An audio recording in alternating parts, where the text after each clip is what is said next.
Hi, everyone, and welcome to this week's episode of a Mind Pod. This is the final episode of At Peace With, and today's episode is called At Peace with Mental Health. And I've kind of left the best till last. um, so today I have with me Joe and John. And Joe and John are people that I've met through Harry Dabritsky and the group that he runs called Transformations of Mental Health. And it's a group of people who have had amazing transformations in their mental health and their mental well-being because of their understanding of the principles. And so Joe and John have very kindly agreed to come on today and share a little bit about what life was like before, um, what happened, what they saw, and how it's changed. The caveat to all of that is I think it's really important for people to understand that these principles really do change us and change our relationship with who we are and our mental well-being, but they're not an anesthetic to life. So just because you see something around mental health, it doesn't mean to say that life doesn't life you still and you don't have the ups and downs. But what I find for myself is that the length of time that I stay in the down and my relationship with the down has changed. So I don't kind of make any meaning of it. I know that there's a better way to look at it that will decrease my suffering. And also, when I am down like that, I just have a better, I'm just more able to just kind of accept, well, this is just where I am right now.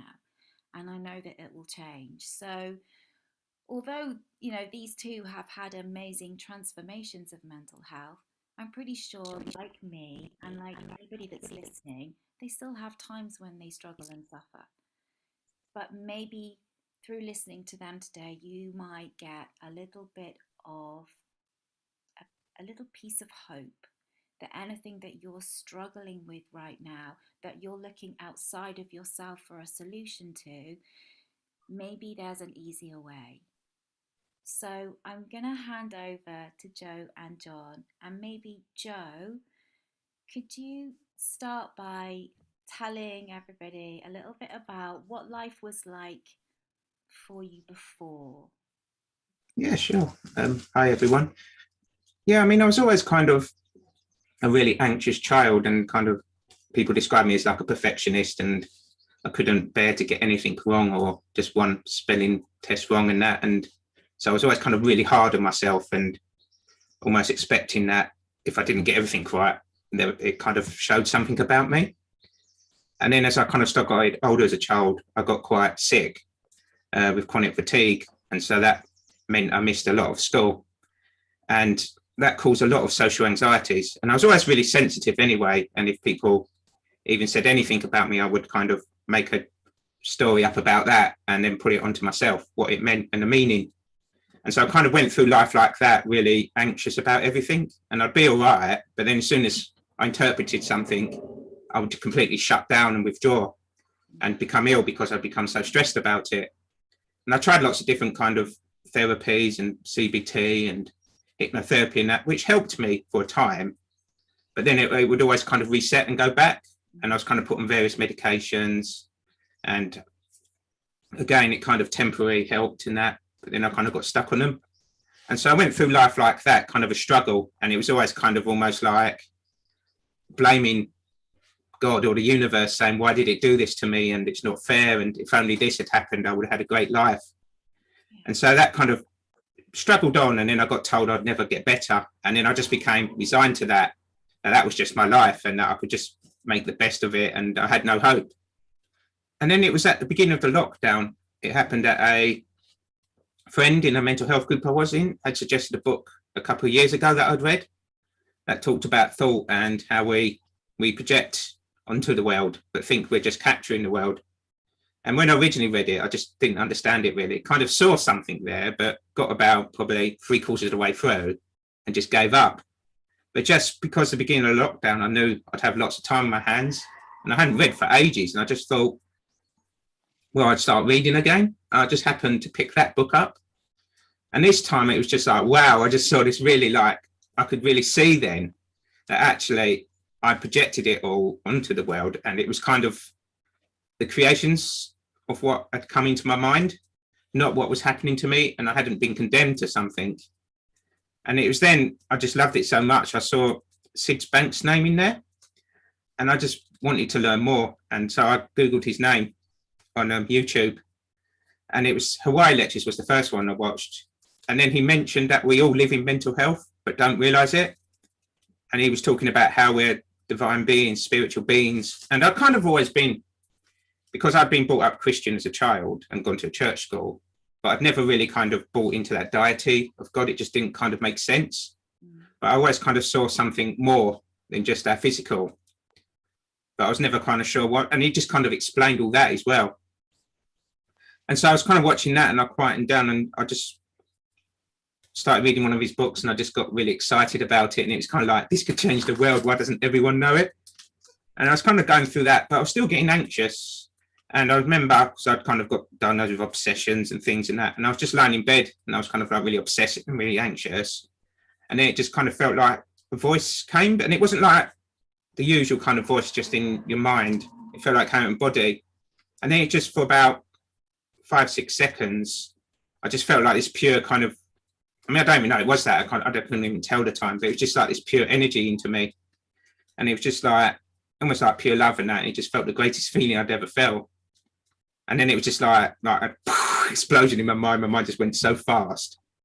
And it almost felt like I'd just been plugged into this electrical socket. And it was just like all this energy going into me. And I was just getting all these insights flying into me. And I just couldn't concentrate on anything. My mind was just shooting off all the time. I was just almost felt like I was flying off into the universe or something, and my consciousness was trying to leave me. And I was kind of that, and my friend phoned me up, and he kind of talked to me for about 30 minutes, which kind of brought me back a bit.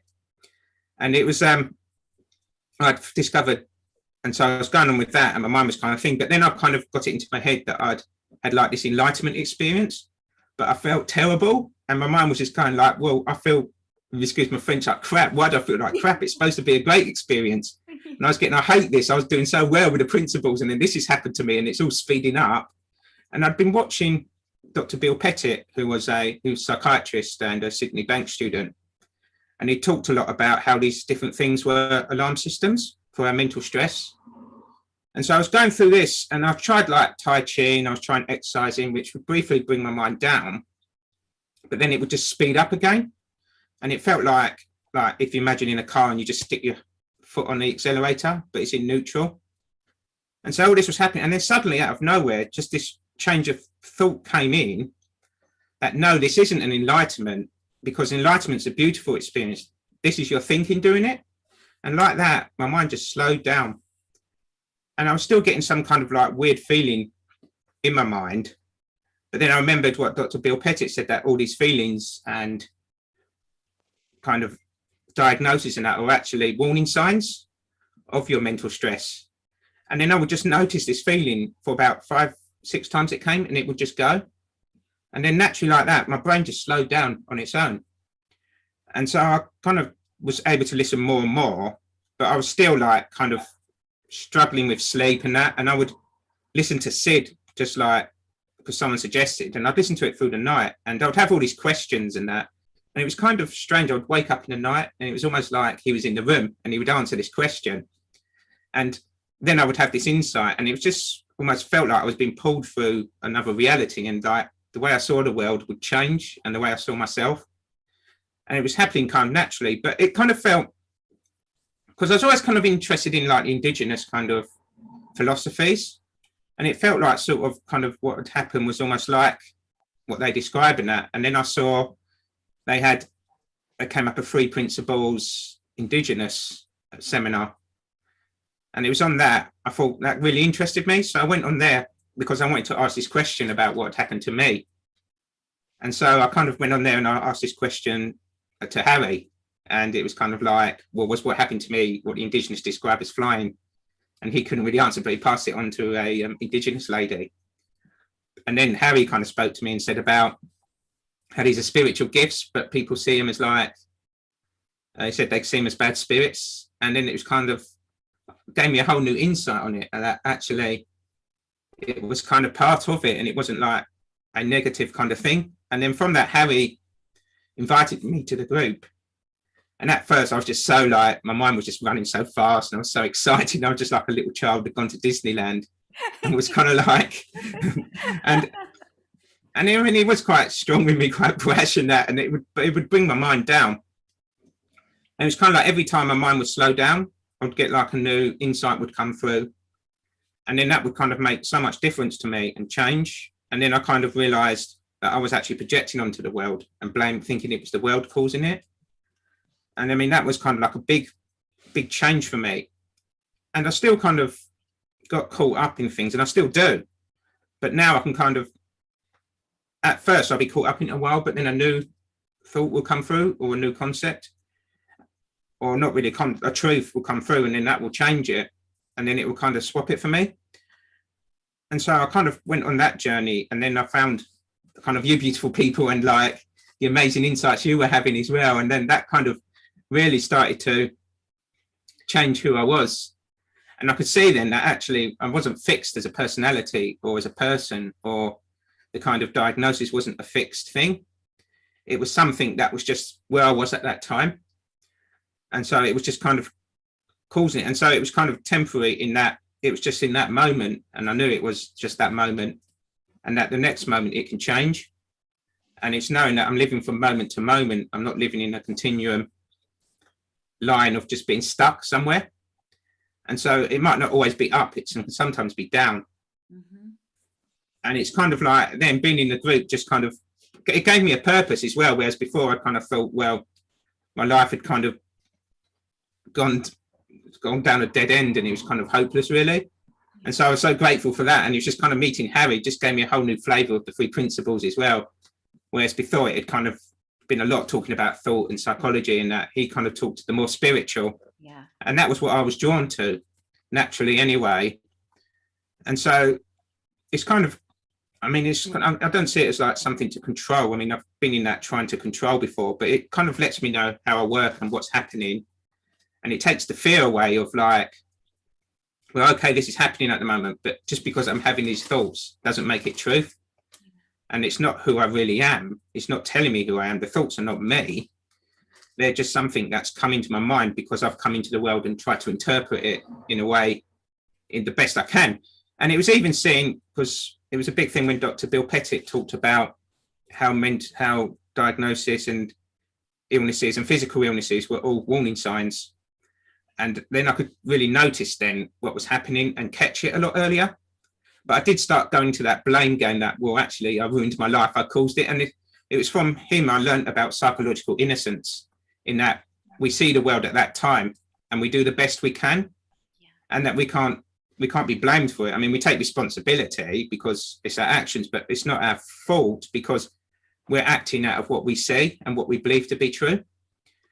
And kind of acting out of fear because we think, well, doing that will actually, or behaving that way or thinking that way will make us feel better. And we're just trying to feel better all the time because we don't know any other way.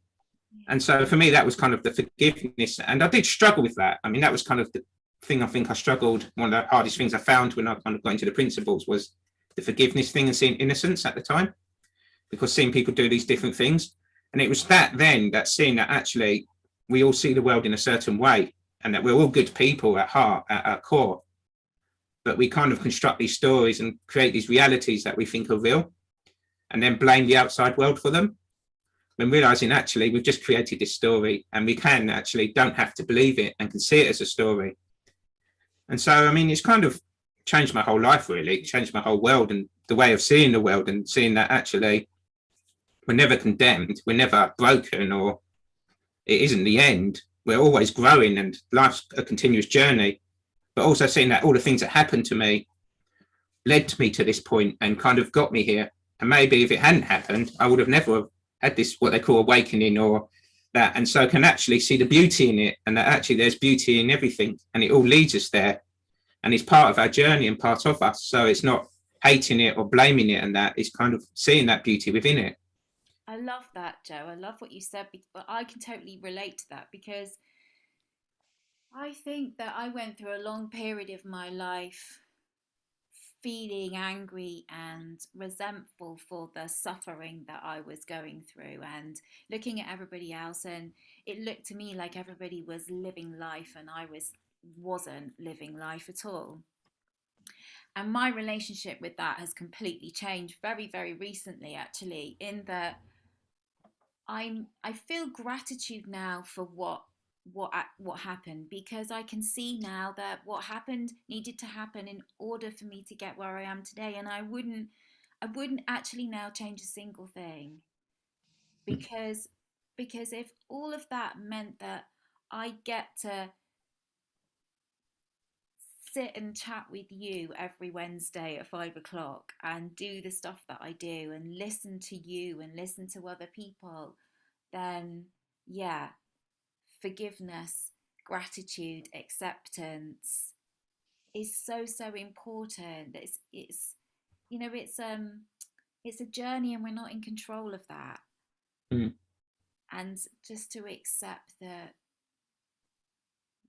regardless of the suffering and struggling that we might be currently experiencing, we are actually always where we're meant to be.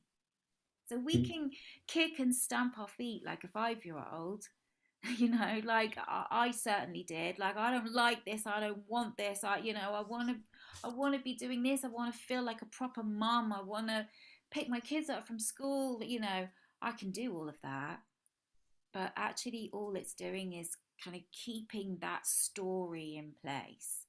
Mm. As soon as I just accept that I am where I am, and I'm here, I'm here because there's something that I need to see, and I'm going to stay here until I see it.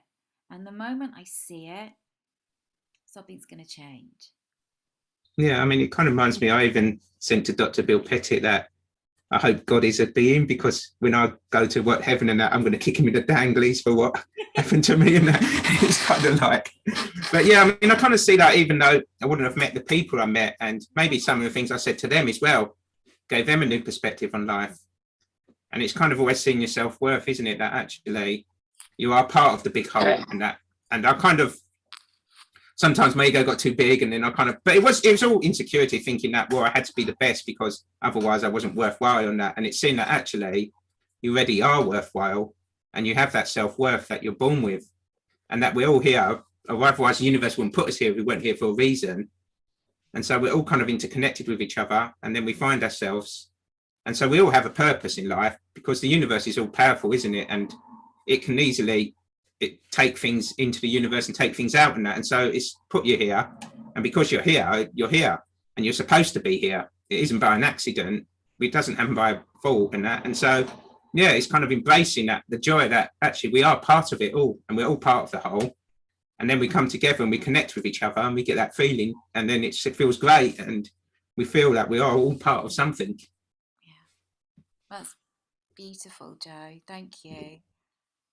So that's I like some of the insights that you have, like in the group, like you'll share things, and sometimes I think, where does that come from? Like the metaphors, like you are the king of metaphors. Like, and I just think, God, where does that come from? But oh my God, that's like I can see that now, and that it looks to me like those kind of things come when we are just in the now with who we, accepting of who we are. Mm. John, Yeah, let John get a word in now. Yes. John, will Yeah. you tell everybody what life was like, kind of what life was like before, and then what happened for you in order for you to kind of see the things I know that you see now?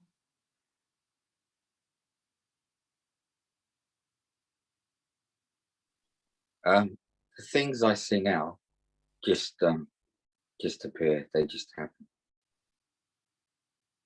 I mean, if I went into the story, my story would be more or less the same as Joe's, except obviously maybe a twist here or a twist there, you know, but the same thing at school, you know, go to school, you're told to go to school, and you're told by society, parents, whatever's appearing at the time, and those that are closest to you, those are relatives and all that, and that this is the way life is and all that. But didn't get me very far, got me a lot of problems and everything. So I mean, I was extremely anxious at school, same as Joe. Ended up having panic attacks, didn't know they were panic attacks. In those days, the early days, like, you know, you're something happens to you, you go home and they say, well, I'll go and lie down, whatever. And a panic attack is not something a 12 or 13-year-old would have known about in those days. I'm not sure even the psychiatrists really knew. Well, they never told me, you know, but yeah, that just happened, you know, I got over it, but eventually it comes back, you know what I mean? Because I was eternally searching. What's life about? What's life about? What's life about? My life is miserable. Don't like my life.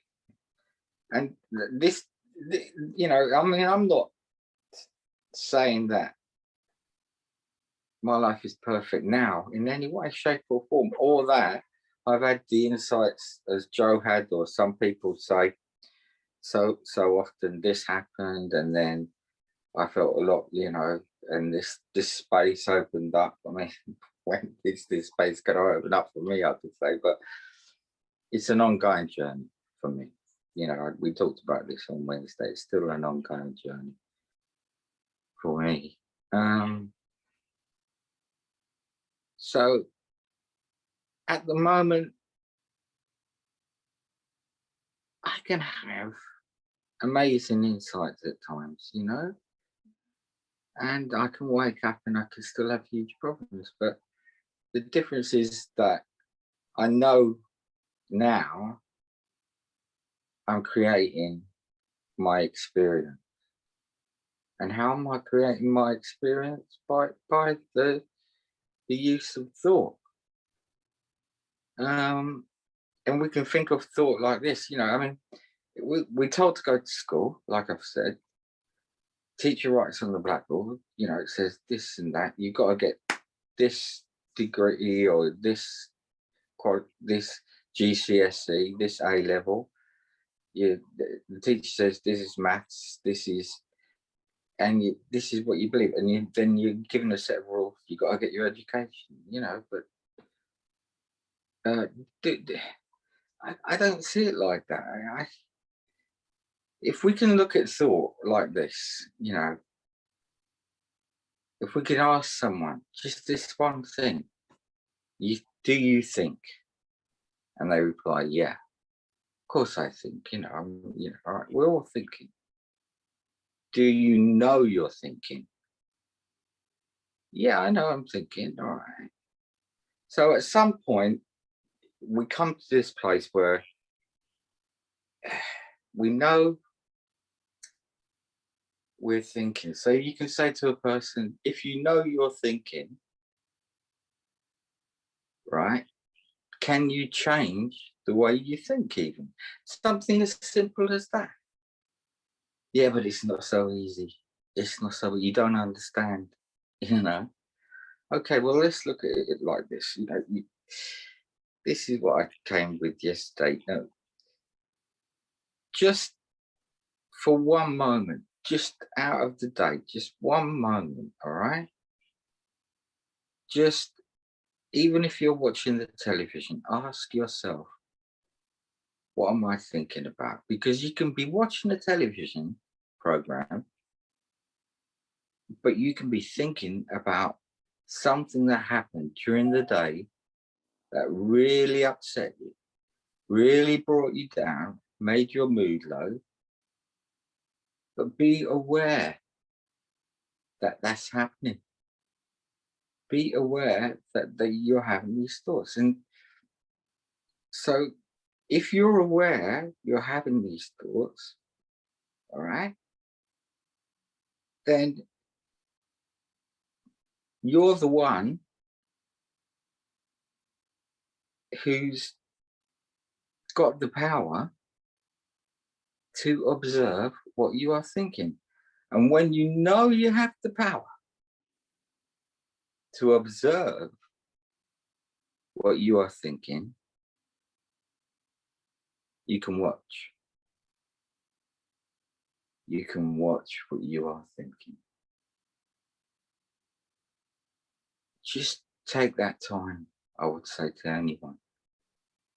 Take that time to ask yourself, look at my thinking. Oh, I'm thinking this. I'm thinking bad thoughts. I'm thinking good thoughts. Become aware of how you're thinking, all right? Because life will throw you a bunch of bad thinking. But if you know you're thinking that, do you have to listen to it? Do you really have to listen to it? Thinking is not obligatory. It's not compulsory. It's not something you have to do. You go to school, like I said, when you're a kid, and you're taught this and you're taught that, and that is the way of life. That's the way of life. This is the way life must be.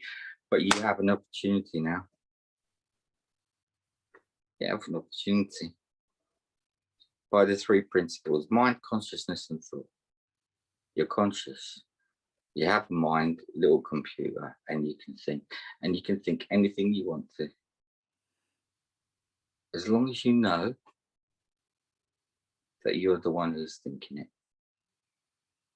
That's the way I see the principles: mind, consciousness, and thought. And life is happening, you know. But we want to control, really control our life and our experience, you know. And the more we try and control, the more stressed we get. How do we know we're stressed? Because we start feeling stressed. It works, all works. If you're feeling rubbish, ask yourself, what are you thinking? If you're feeling happy, you're gonna, oh, all right, I'm feeling happy. The world is great. If I'm feeling rubbish, well, the world is rubbish. But come to that point. It's a point you come to in life where you just have to say, okay, it's ongoing for me. Yeah. You know, I'm not at the other side of any rainbow. And even the search for that rainbow is, again, just more thinking. When it will be happening, I don't know, it might be on my deathbed, you know. I'll get the last second of life and I'll go, oh, that was what it was all about. And I'll go, I got it. Yeah. But I think that's really important, John, you know, seeing mind, consciousness and thought. But then there's something else. So we see that, and for me that was like the first part of the story, the journey. I don't know if that's the right word. That was the taster. The best bit for me was seeing who I really am. When I see how consciousness works, that I am a conscious being, when I see the power of thought, how thought creates my experience, creates my feelings, when I see mind and the power of that, I'm then able to, and so much more interested in. And what I love about the group that we have is that we seem to talk a lot more about who we really are. You know, who we really are once we have the understanding of mind, consciousness, and thought. So I wonder, Joe, would you be able to say a little bit about Sorry. that's all right, Dom. Would you be able to say a little bit about that? You know, who we really are. I mean, firstly, I would say when you say what we talk about is that's the thing, isn't it? We talk about that. We don't talk about problems. And so many groups are kind of like talk about problems, and then you kind of put yourself into that. But the way I kind of see it, what kind of came to me when John was speaking is that how we kind of make stories up about everything constantly. Yeah. And like everything we see, there's a story attached to it and attached to ourselves. And then it's kind of seeing that.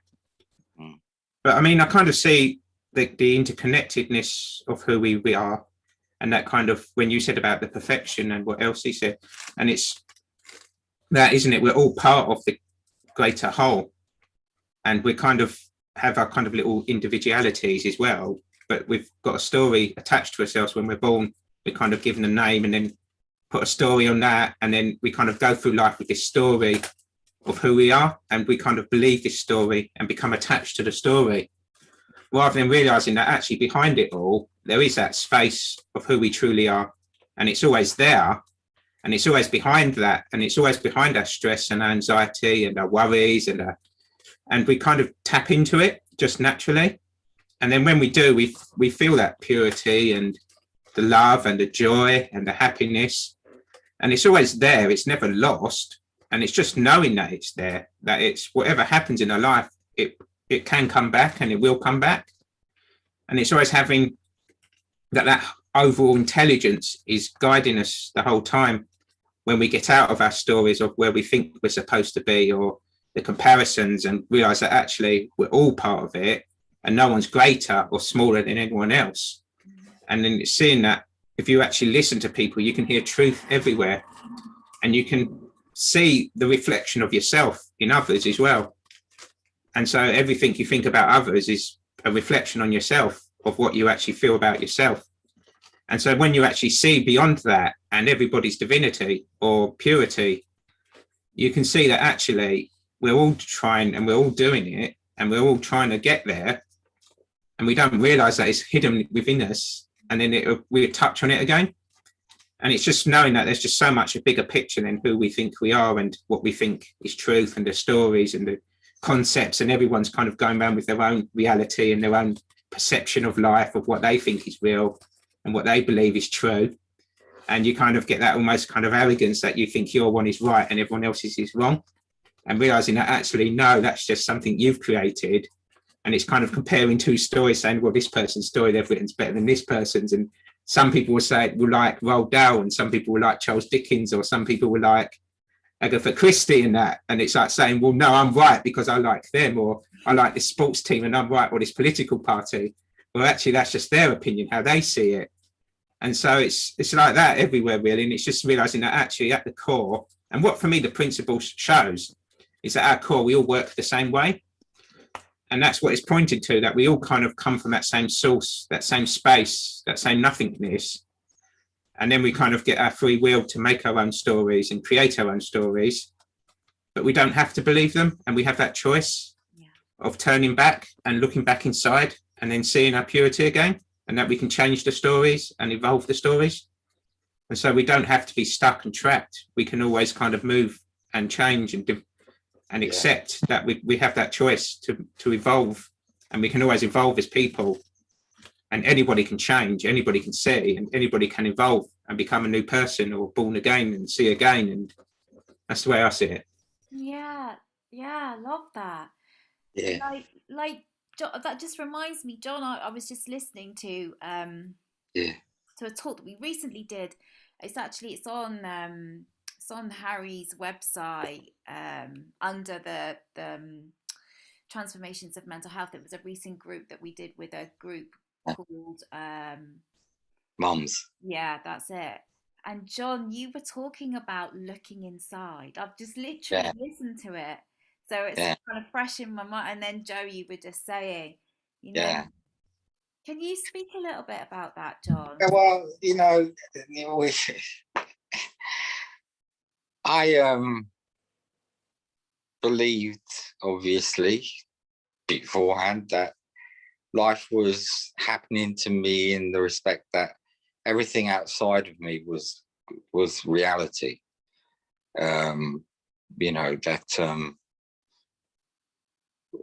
like if I go back into what I was saying previously, what people were telling me was the truth, and I would look to them for answers and all that. But the answers aren't outside of us. The answers, at some point, you have to make this choice to go inside, to look inside, to find who you are, to find your true self.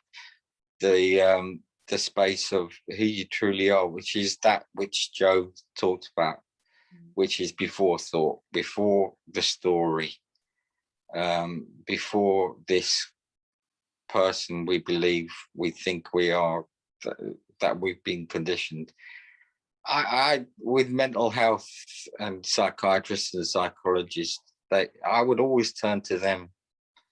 I would always turn to them for the answers. Give me this tablet, give me that tablet. I don't like this, I don't like feeling like this way or that way. And come on, you got the answers. You're the professionals. Give me the answers. But they mucked up. One day they mucked up badly. And, thank God for technology in the respect that, I was able to go to YouTube. I was able to go and find the principles. I was able to find the spiritual side of life. And once I began to see how thought works and what all these spiritual teachers were saying the same thing. They're all pointing in the same direction as Sid Banks. That you are consciousness, that which is before thought. So I would encourage anyone, to take a look in this direction. Sometimes it can be hard. You know, you're your worst enemy and you're your best friend at the same time. And just find yourself, find who you are. You already are that which you are seeking. Once you drop that story, I sat in the park. I told Joe this story. Sat in the park, and as I was sitting there, people were coming from my left, people were coming from my right, and I just had this thought. I just thought, well, people are appearing. They're coming from the left, they're coming from the right, but I don't get to choose who walks through the park. Oh, right. I don't get to choose. And you hear a sound off in the distance. You hear a little baby crying or a child crying and screaming. It's just happening. And at the same time, you can hear a kid laughing its head off. It's just happening. And I said to Joe, you can walk down to the coffee shop and you can always walk in and there's this beautiful person that always serves you. And you think, I wonder if that person's going to be serving that coffee today. My coffee. I like speaking to that person. And you get there, they're not there. And they're grumpy so-and-so turned up and said, what do you want? Oh, right, okay, I'll have a coffee, right? Thank you very much. Take your coffee, walk out, walk back towards the park for 5 minutes, sit down. Well, that wasn't very nice. But it would be that lovely, lovely person. I like speaking to that person. She's really beautiful, but she's really beautiful, like that girl. Sit down on the bench. And 5 minutes later, you're drinking your coffee. And who walks by? But the person that you like to serve your coffee walks by. And you say, good morning. I thought you would be serving my coffee today. got delayed by the train. By the train. That's, it's, little cheeky, my little granddaughter. She's in the park with her dad. She's standing on one of those wobbly things with the springs underneath. Yeah. And she's going, whoa, whoa, whoa. Look at me, look at me. Whoa, it's all wobbly. And her dad puts his hand on it and shakes it a bit and goes, earthquake. She goes, Dad, what did you do that for? What did you do that for? She really throws a tantrum, screaming at him, Daddy, I don't like you. Daddy, I hate you. 2 minutes later, she's doing the same thing. She's turned around to her dad and she's going, Daddy, earthquake, earthquake. Her dad turned around to her and said, I don't understand you. 1 minute you're screaming at me, and the next minute you're as happy as Larry. Children, look at children. Yeah. Learn from them. Yeah. The greatest teachers. Unfortunately, when we come into this world, as I did in those times, children to be seen and not heard. I had many of that experience, but I love my grandchildren. They're the greatest teachers.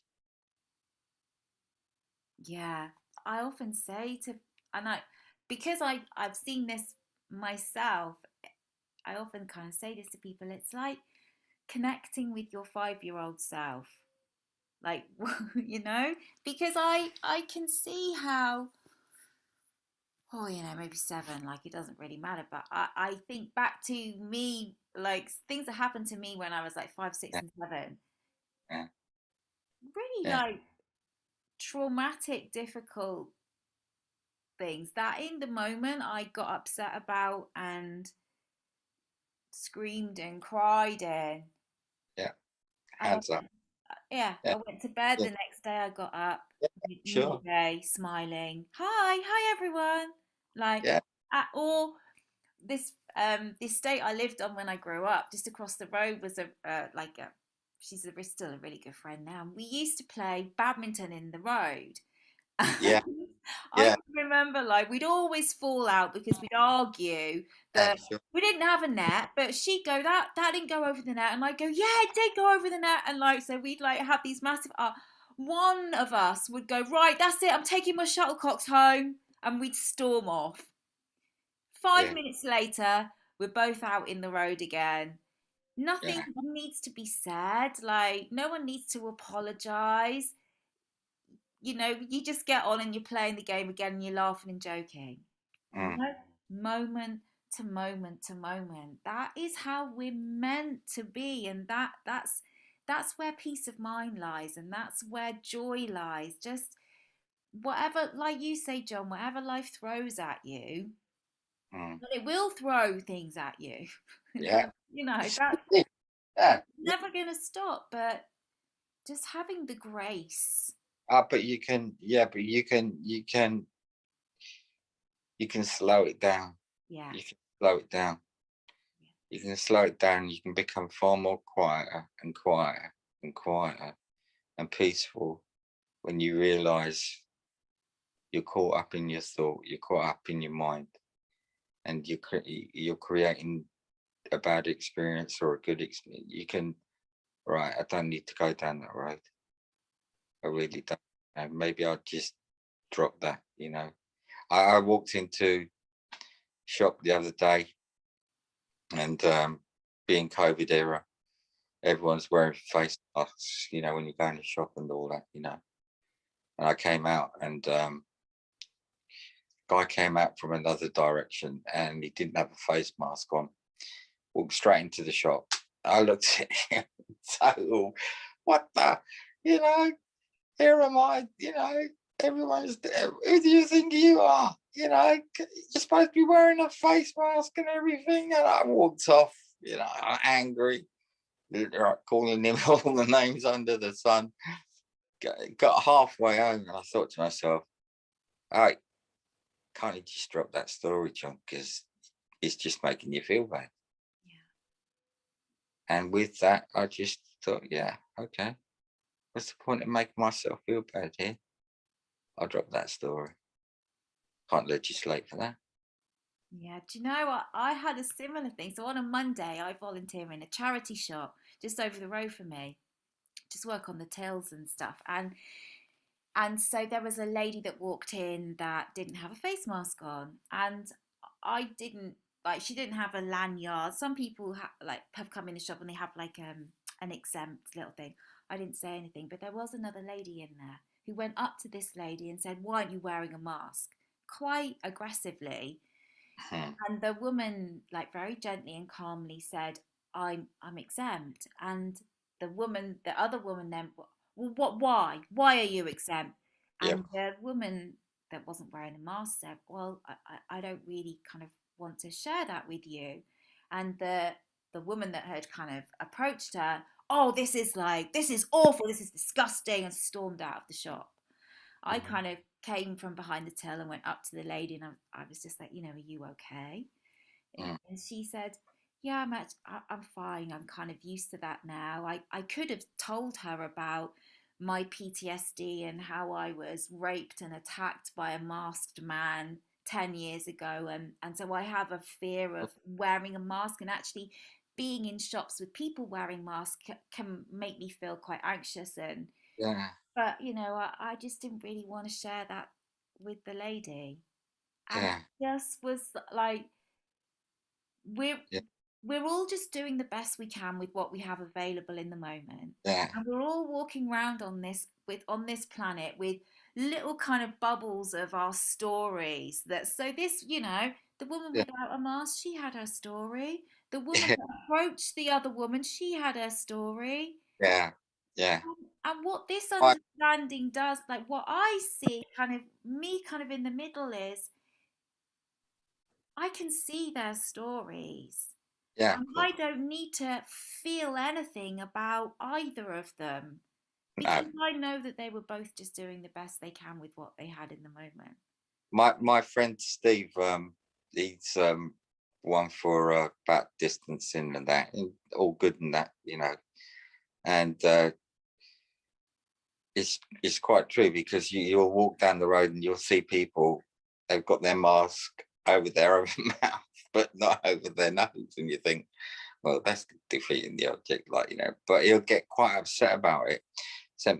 He sent me a picture of like different people wearing different masks, and he's a Christian, and I was brought up in the Christian faith, so although I don't see religion, I don't look at it as religion anymore. I see Christ in a completely different way.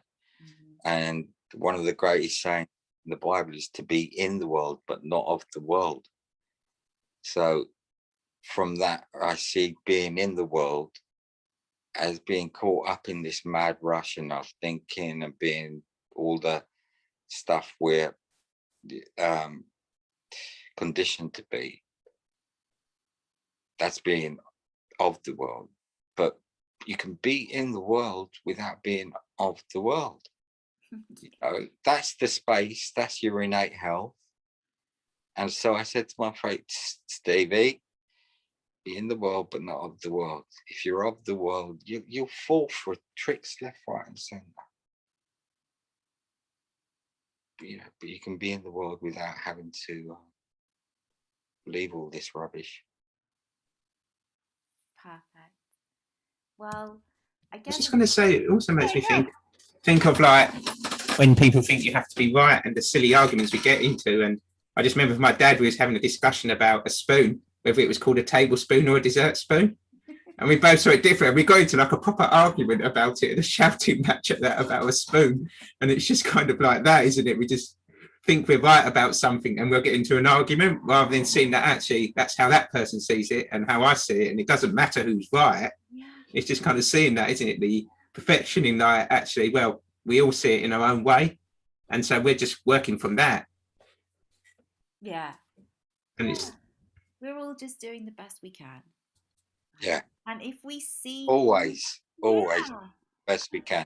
As and if, Harry said, you just do the best you can, yeah, you know. yeah. You're always doing it, even And when I you. think if we see that in ourselves and we see that in others, then life's just, for me, Yeah. it's just so much easier if I can Mm. see that. And then you don't take it personally, then, do you? That's the thing. I walked across the zebra crossing. I got to the other side, and the guy started shouting at me, "Well, don't say thank you then. Don't say thank you." You know, I stopped. You know, it's a zebra crossing. Don't say thank you. Yeah, effing and then, and I kind of thought, oh, right, he's lost the kind of plot. It's a zebra crossing, but I just thought, well, I can shout back or just. There's nothing to shout back at. He's just having a bad day. Yeah. Let him go. He'll walk. He'll get a mile down the road and shout at someone else, and they'll take the slipper off and throw it at him. Like, you know, don't you shout at me? Oh, Joe, John, it's been an absolute pleasure. Thank Yeah, you both so much for today. yeah. It's been the perfect start to the day for me. I'll be smiling and laughing about some of these, about you and your spoons, and you and the man and the zebra crossing all day.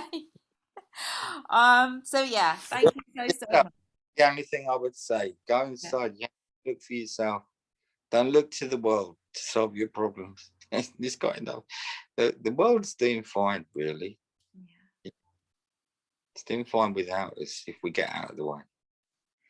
And also, just to say, like, if any of you are curious and want to kind of learn a little bit more about what we do in our transformations of mental health group, Joe, what's the name? What's the website? Is it Training.biz. acttraining.biz? And then I think there's on the top menu there's a section for the group, and there are lots of like audios and videos of people in the group and their stories. Have I missed anything, Joe? No, and we kind of got that's everything, isn't it? Yeah. And there's a YouTube channel as well on there you can see. And Yeah. So yeah, Okay. so if you want to hear more from Joe and John, then that's the place to go. we'll also be doing a talk for Suffolk User Forum next month on May the 10th. Yeah. And we've got some webinars coming up. So yeah. Yeah, got some exciting things coming up. So yeah, it's a great group, and yeah, I'm just blessed to be part of it. So thank you both so much for today. Have a great day. Loads of All love, right. guys. Love Well, you. thank you. Love Yeah, you. thank you for having me on. Love to you both. All right. You You take too. Right, you take care. Bye Bye. bye. Bye. Have a great day.